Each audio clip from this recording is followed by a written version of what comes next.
Welcome to Motivational Minute here on the Writers Atelier channel. My name is Racquel Henry. I'm the founder of Writers Atelier, and I'm going to give you all a pep talk in a 60-second video.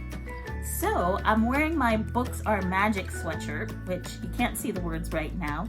The reason I'm wearing this sweatshirt is to channel the energy to share with all of you. This sweatshirt actually reminded me of the work that we writers do.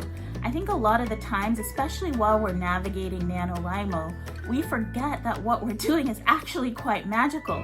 We are creating characters from scratch who become and feel like real people.